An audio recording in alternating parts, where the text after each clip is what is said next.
Doug Armstrong spoke to the media today ahead of training camp and said some really interesting things about this upcoming season with the St. Louis Blues.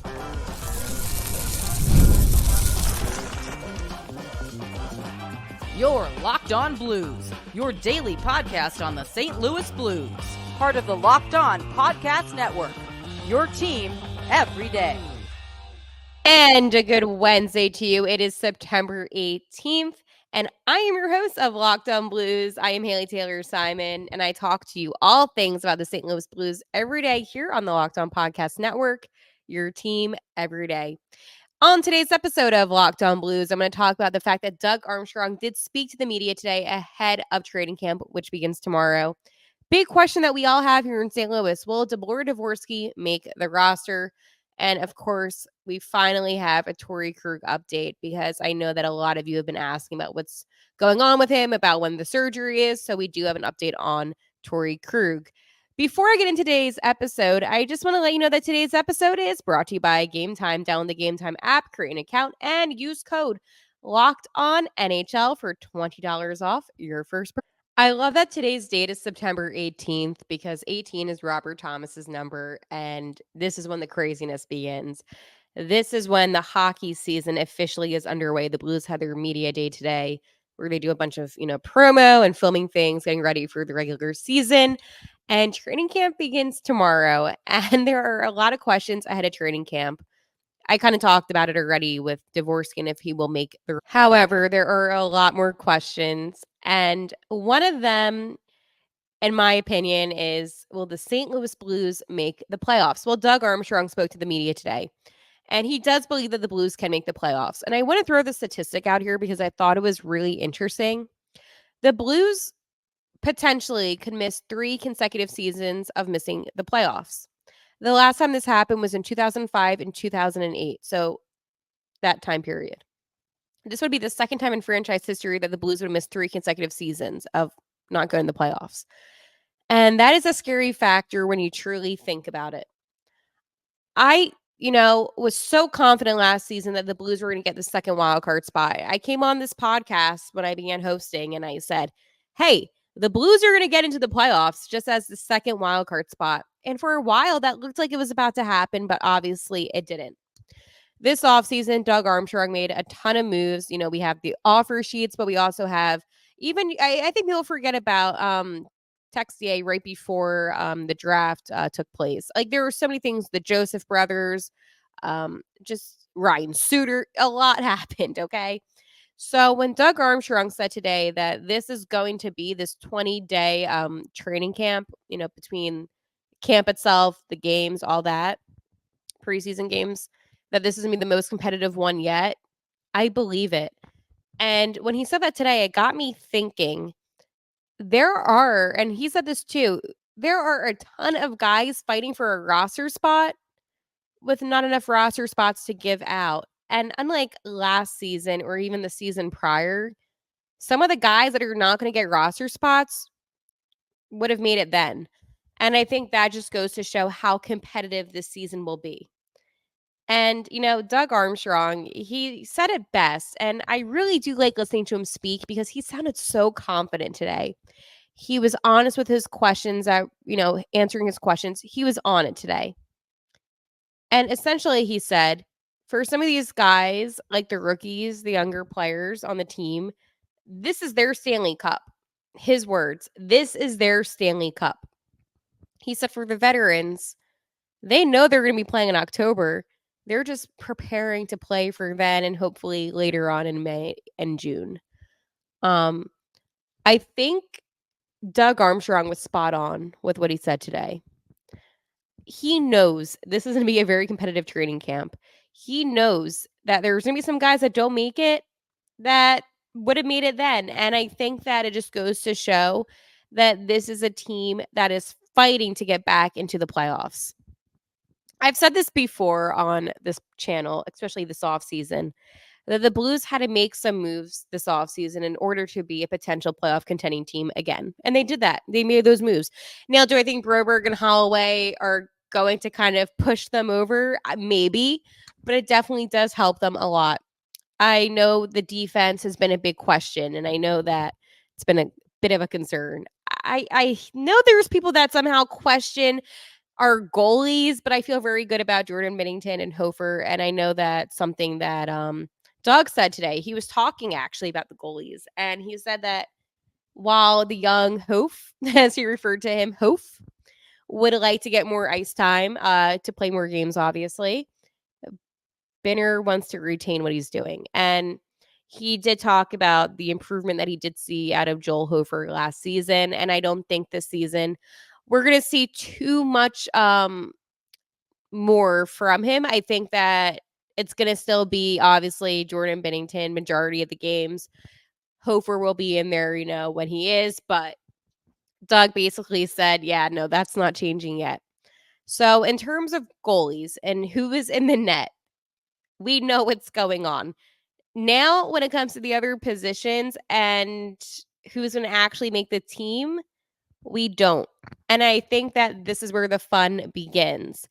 There's a lot of questions about this team. And I think when Doug spoke to the media today, he was really trying to come across as, hey, we're going to try some things out. I know that Bush is going to get looked at early on to be in that center position. Doug did say that. There are so many questions. Will Bush be the second line center? Where will Braden Shen go? There's so many questions about what's going on with this team. And one thing that I like about what Doug Armstrong said is that they're going to put the players in positions where they would play in the NHL. For instance, and I'm going to get into him. I'm going to do a whole segment on him. But Dvorsky, essentially, he said that they're going to put him in the position where they could see him playing in the NHL.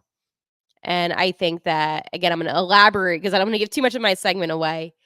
But I just think that they're going to be very strategic of where they place these players. And, one thing about this training camp, and I think I kind of got this vibe from what Doug was saying, is that these veterans are going to have to step it up. Doug said it doesn't matter if it's your 7th season, your 10th season, just as important. When you have younger players that are willing to give it their all, that are treating this like the Stanley Cup, and that's Doug's words, you're going to have to see the effort from the older guys as well. And I have no doubts that a guy like a Robert Thomas is going to give it his all. I know how he is.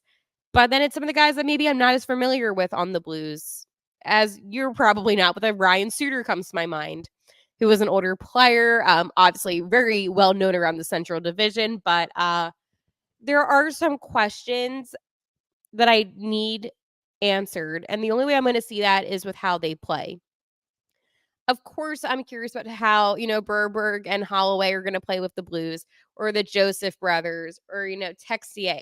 There's so many questions that I have about the additions that we picked up this offseason. And I think that's a valid thing to put out there. Now, somebody did ask today, and, the thing about these media availabilities is you don't know who's asking the question unless you know the voices to names. Not there yet. It's a very difficult thing to do. But somebody did ask, where is the ceiling for Berberg and Holloway? Or are you just going to throw them in there and just see what they do? I'm kind of summarizing what the question was.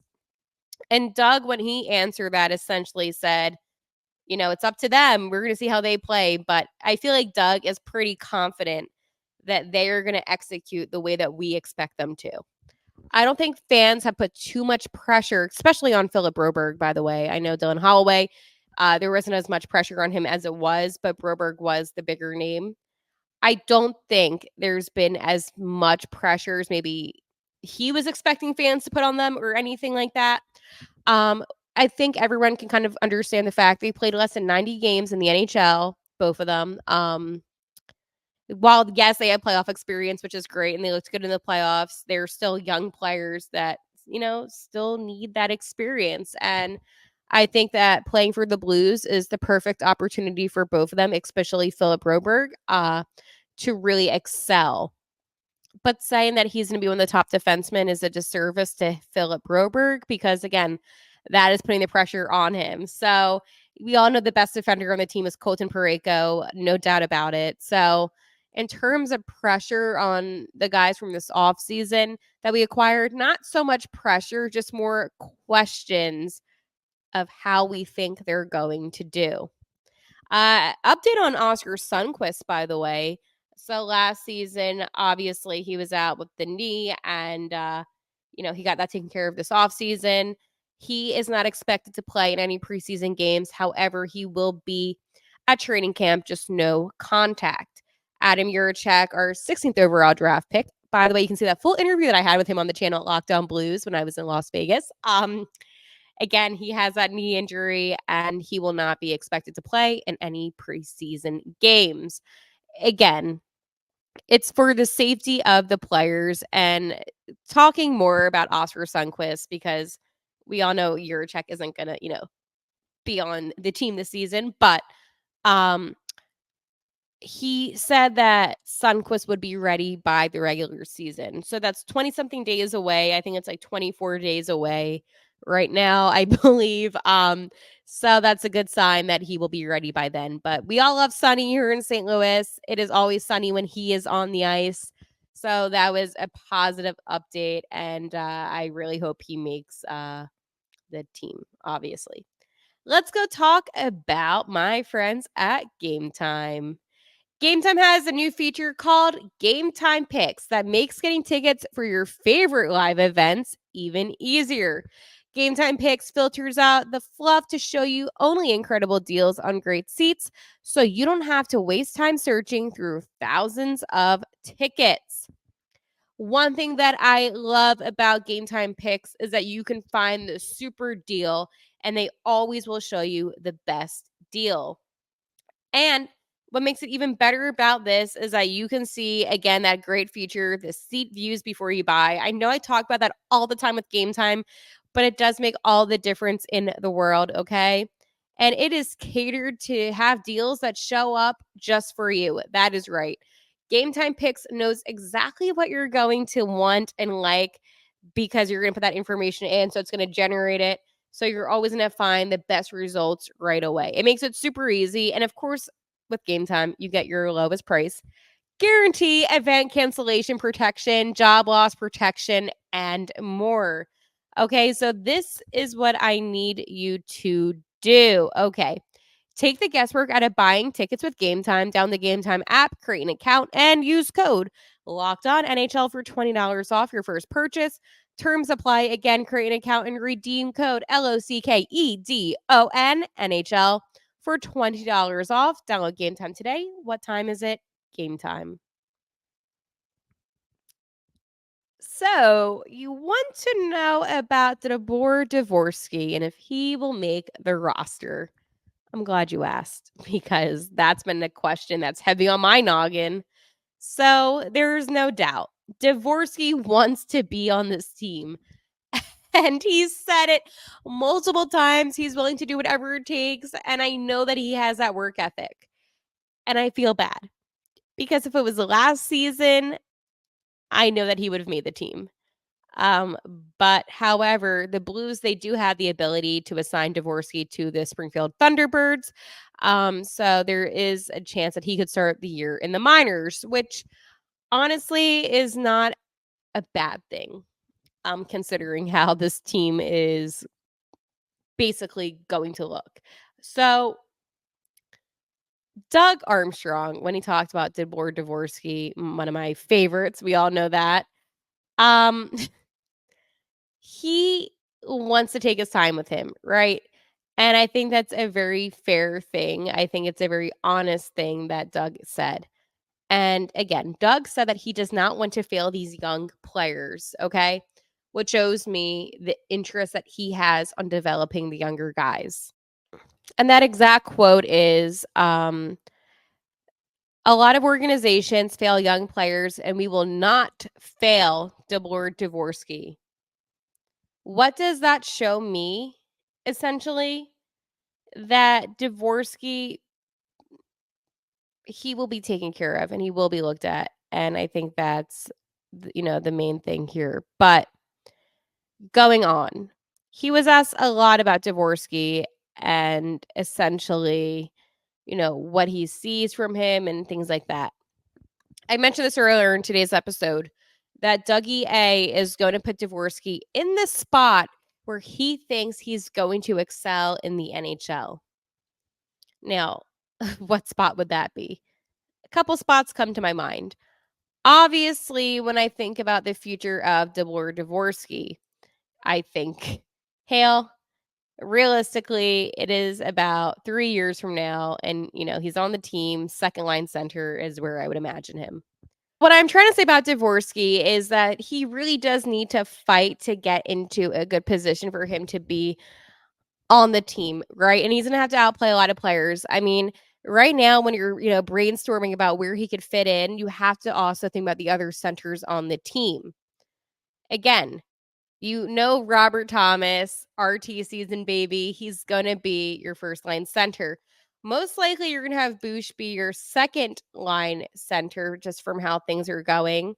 Then you're going to probably have Captain Braden Shen be your third line center, and then probably Foxa be your fourth line center. So when you really think about where they could put Dvorsky in, it doesn't seem like that's going to be with the Blues and maybe towards the Thunderbirds. But it's not a bad thing. But I do really like his determination. And this is what the really frustrating part is, too, is that if maybe this was last season and Dvorsky was ready, I would say, yeah, he would make the team. But because of the talent this season, I can't confidently say that's going to happen. And I think that's a very frustrating thing, not even for Dalibor Dvorsky, but for just being a Blues fan. I mean, this guy has talent, and we see that from him. And it's exciting. But I also think at the same time, playing in the AHL isn't that big of a negative as maybe we make it out to be. I think the AHL is a competitive league. Okay. I watched a lot of Thunderbirds games. I travel to see the T-Birds. Like, I'm a huge AHL person, so I do enjoy it. I think the league has gotten more competitive, but it's going to give Dvorsky even more, time to really, perfect his game as much as possible. And again, he could be caught up throughout the season. There's always that. You never know. I mean, we saw a ton of guys last season, one of them being Zachary Balduke, who was called up. So I think that you have to look at this as, yes, you want Dvorsky to make the team, but at the same time, you have to understand that maybe the best thing for his career right now is playing for Springfield and then being called up. It just goes to show the talent the Blues have acquired this offseason. It's going to just be a difference maker. So I am very excited to see what happens. But at the same time, I do feel badly because I know that we all want to see Dvorsky wearing the blue note, but we will soon enough. And especially we're going to see him in the preseason games. So we will see him at least play with the guys. And who knows, he could surprise us and could take over. Actually, I don't know if that would even happen, if he would ever be able to take over the fourth line and have Foxa come out. Hypothetical stuff that I'm thinking of here. But you know what's not hypothetical? My friends over at FanDuel. You've heard us talk a lot about FanDuel, America's #1 sportsbook. Well, we have something a little different for you. Now through September 22nd, all FanDuel customers can bet $5 and get a 3-week free trial of NFL Sunday Ticket from YouTube and YouTube TV. Then with a YouTube TV base plan, you'll be able to watch every regular season Sunday afternoon out of market game. And all you need is a Google account and a current form of payment. And you can cancel anytime. Just visit FanDuel.com, download America's #1 sportsbook. So it's football season, and one thing that I am loving is my parlays. I'm a big parlay person. So again, you can bet on Thursday Night Football, but again, when it comes to football, the best type of parlays is to do that Sunday 1:00 slate. So we have the Giants and Browns. Browns at home. I'm going to take the Browns. We have the Saints and Eagles. Take the Saints. Saints at home. Then we have the Texans and Vikings. I'm going to take the Vikings. A lot of these home teams look better. However, if you want to take an away team, we have the Packers at the Titans. I would take the Packers. They're an away team. We have the Broncos and Buccaneers, and I would take the Bucks. Again, as I said, a lot of these 1:00 games do have favoriting the home team. Then we have the Bears and Colts. I would take the Bears. And then we have the Chargers and Steelers, and I'm going to take the Chargers. So draw up a parlay that you like. Again, I love my 1:00 slate. So go to FanDuel.com. we have an update on Torey Krug, and I felt like it was important for me to mention this, just because he is a player that I truly do like, a player that I feel like has gotten a bad rep, and a player that I just want to dedicate the segment to right now and talk about Torey Krug. Why not? Okay. So, Torey Krug, he did complete his surgery. That was yesterday. So, Doug Armstrong confirmed that. A question was asked about, when did this become an issue for Torey Krug? And Doug said, quote, midsummer, it wasn't anything at the end of last year. And I think it was something he played with. He hoped he could get over it with some rest and that would heal things. Then he started to train and skate and it wasn't getting better. Our medical staff got together. It would have been midsummer where it was a outcome that it could potentially be a surgery on the horizon and he would have missed the year. So,